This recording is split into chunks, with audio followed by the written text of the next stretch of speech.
কাঁকড়াঝড় ঘাটশিলা ট্রিপের দ্বিতীয় দিনে সকালবেলা ব্রেকফাস্ট করে একটা সুন্দর ওয়েদারকে সাক্ষী রেখে আমরা বেরিয়ে পড়ি ঘাটশিলার উদ্দেশ্যে। ঘাটশিলা অরণ্যে লুকিয়ে থাকা এক প্রাকৃতিক পান্না।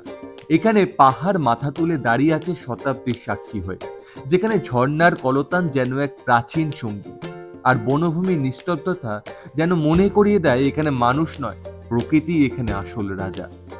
আমরা প্রথমেই যাই ধারাগিরি ঝর্ণার পথে। সবুজ বনের মধ্যে দিয়ে পথিক একটি বাচ্চা দিক নির্দেশন করে আমাদের নিয়ে যায়।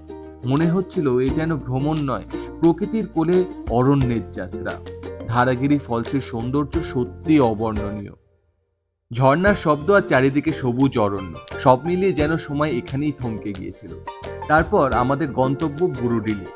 চারদিকে দলমা পাহাড় বেষ্টিত এই বুরুডি লেকের সৌন্দর্য এক কথায় অবর্ণনীয়। বুরুডি লেক এর আগেও দুবার আমার আসা হয়েছে, কিন্তু বর্ষার বুরুডি লেকের সৌন্দর্য আরো দ্বিগুণ বৃদ্ধি পায়। সেদিনকার দুপুরের খাওয়াটা আমরা বুরুডি লেকের পাশে আদিবাসীদের রান্না করা দেশি মুরগির মাংস দিয়ে সেরে ফেলি। তারপর আমরা চলে যাই রাতমোহনা সুবর্ণরেখা নদীর ধারে।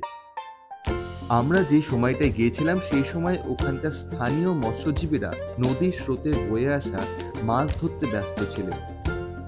বিকেলে সুন্দর ওয়েদারে সুবর্ণরেখার ধারে বেশ খানিকটা সময় কাটিয়ে আমরা চলে যাই আমাদের রিসর্টে।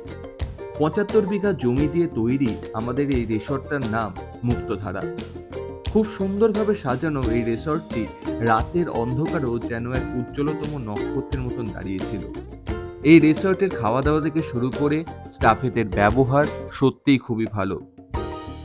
এছাড়াও রিসর্টের প্রত্যেকটি রুম খুবই সুন্দরভাবে সাজানো। একদিন বা দুদিনের ছুটি পেলে আপনারা অবশ্যই ঘুরে আসতে পারেন ঘাটশিলায়।